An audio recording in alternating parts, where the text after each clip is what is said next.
Javi Town. Well, we'll get to that. We don't like Cade Cunningham, and we celebrate Javi Baez. This is where we are. This is where we are. All right, the next day. Was I pissed last night? Yeah. Was I pissed? Yep. Absolutely. Did they let them off the hook? Absolutely they did.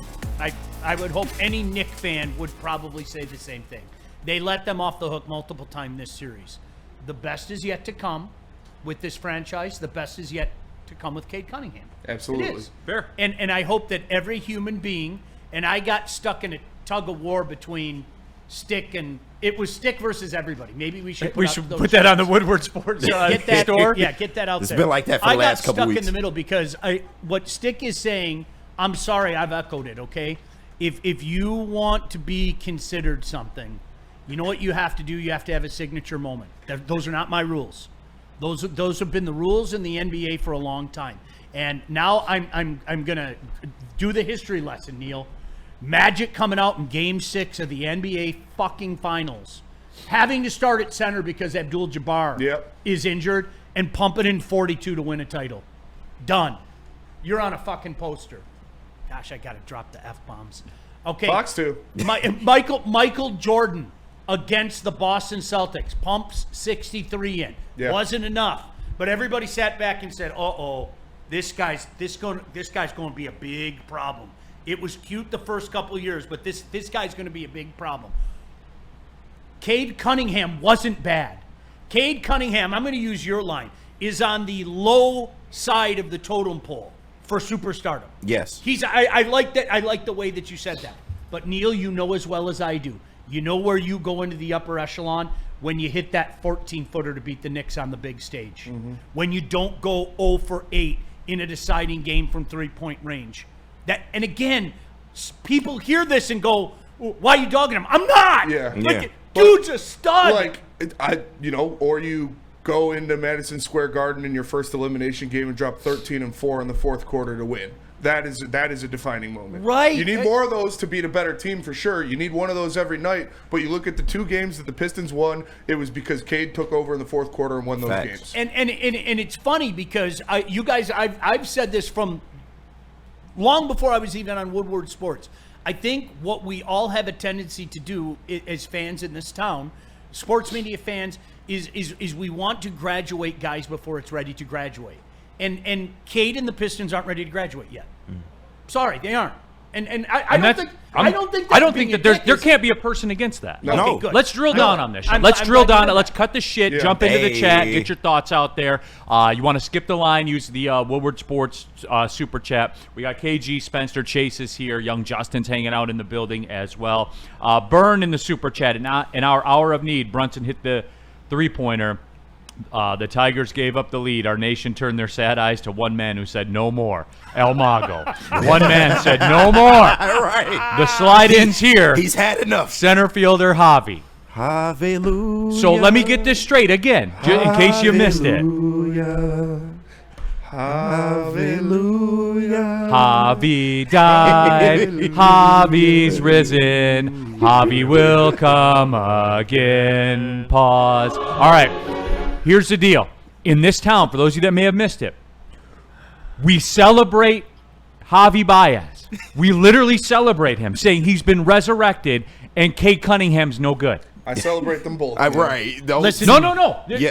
Tell me that's not where we're at, though. In this studio, moments ago. Yeah. It did happen, but there was only one person that was not celebrating Cade Cunningham. Yeah. It's not like everybody wasn't. Javi held up his mighty hand like Neo in the Matrix and said no. And all those bullets that were flying, they all fell at Javi's He mighty lowered hand. everybody's guns. He did. That's what happened. Without just taking his hand. Is they don't really care No. about us. and all those bullets just fell. And Agent Smith and the agents of evil had no choice but to respect his power and might. At that point in time, you had no... I mean, like, all jokes aside, all hobbying aside, the guy's having a good year. Yeah, man. That was exactly the word I used. Yeah.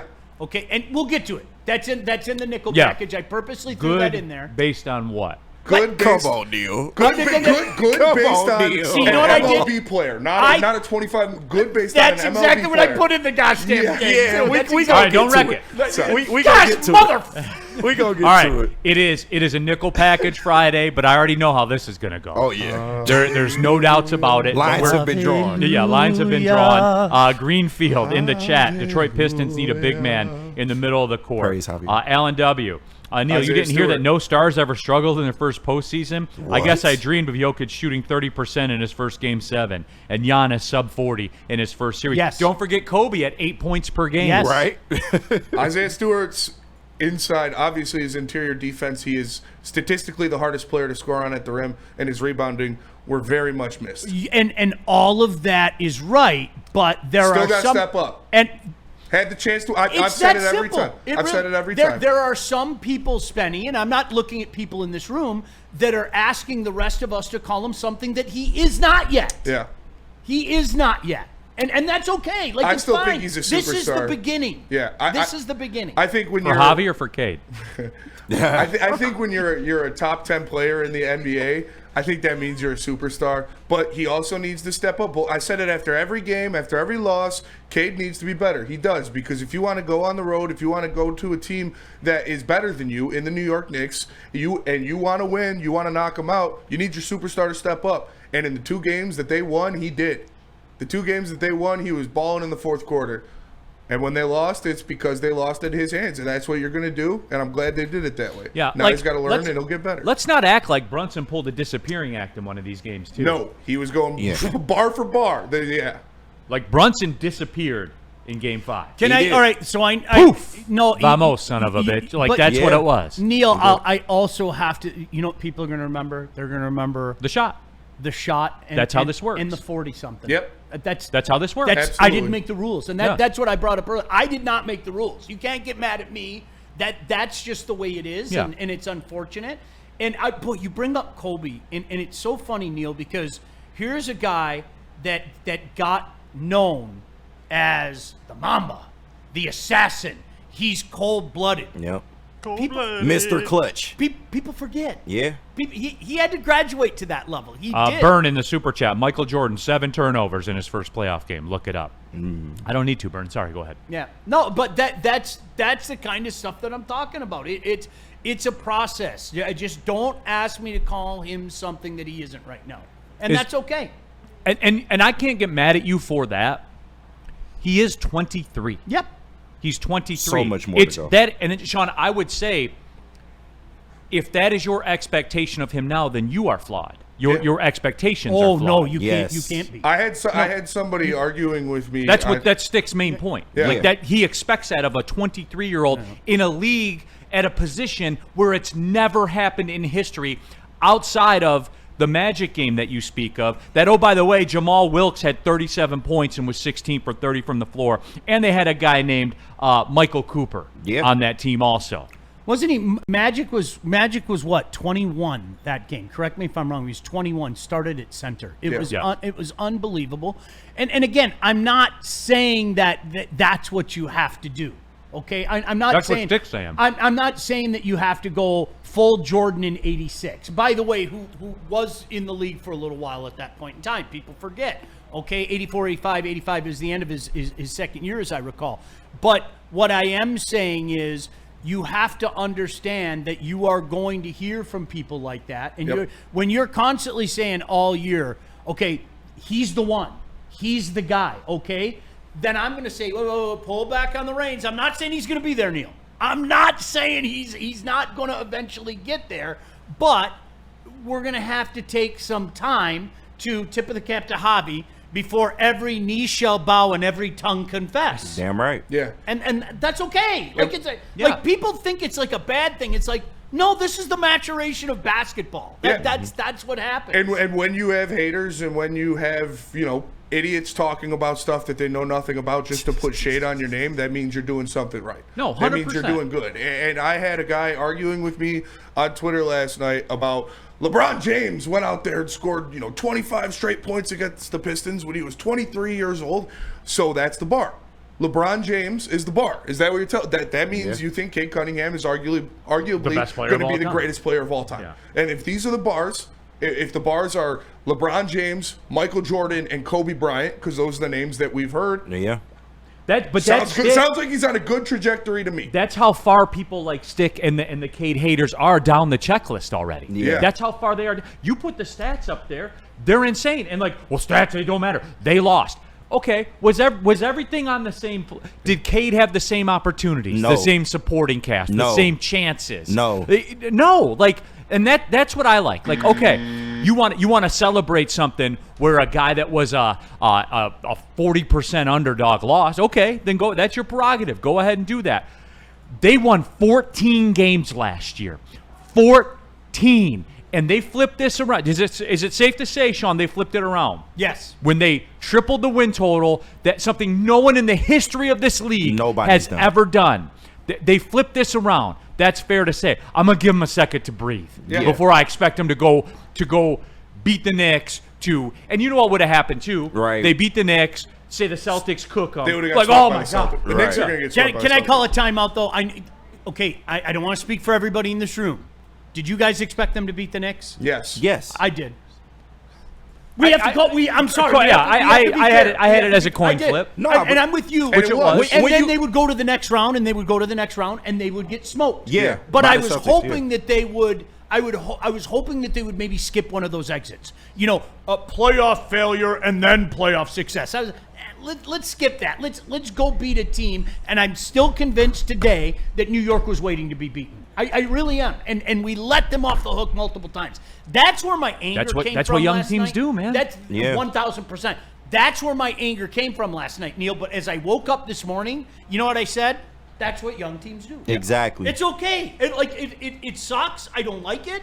But the best is yet to come. There are many more exits that we're going to have to get the bleep off the highway. I've said it time and time again. For this to be the starting point for Cade Cunningham, the Pistons are going to be in a good position. And shout out to BS 1985 in the chat.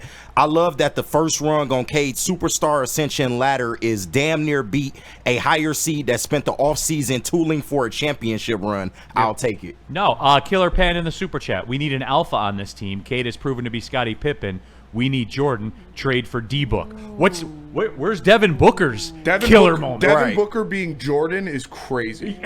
Devin Booker only got that moment because of Chris Paul. You want to be real, right? I missed. Someone paid $5 to prove they are mentally handicapped. Hey, don't disparage the super chat. Don't disparage. Don't disparage you. Saying Cade's proven himself as Scottie Pippen and Devin Booker's proven himself as Jordan. He needs to be more cold-blooded. I don't think there's nothing wrong with saying that. Absolutely. If he framed it that way, I would be shocked if anyone in this room wouldn't agree with that. I want cold-blooded Cade. I want that. You know how when his eyes get like that, I want cold-blooded Cade. And cold-blooded Cade is going to hit that 14-footer. And cold-blooded Cade is not going to go 0 for 8 from 3. Those are the things that detractors are going to look at. How dare you, Sean? But do we have to say this? In order for the Pistons to win, then what you say is Cade has to be perfect. He's got to be perfect for the Pistons to win. That's what you described. Exactly. Neil, there's a big difference between being perfect, hitting a 14-footer that I've watched him hit 100 times in the crunch moment, not going 0 for 8 from 3. That's the next graduation level. Hit a couple of those threes. Hit that 14-footer.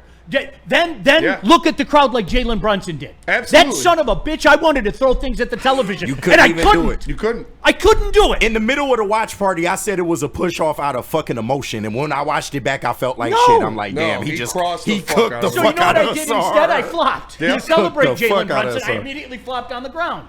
William in the super chat, the Pistons had a successful season. They went from the worst record last year. One of the worst records ever in the history of the game. They won 14 games to having a successful year and making the playoffs. And I would add, winning road playoff games.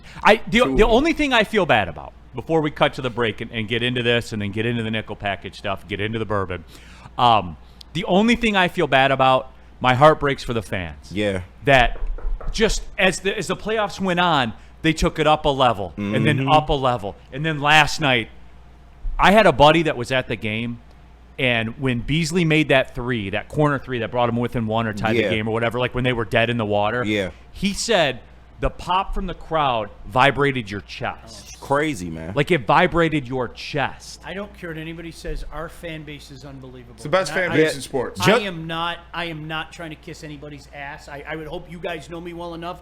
I'm not in the business of kissing ass. No.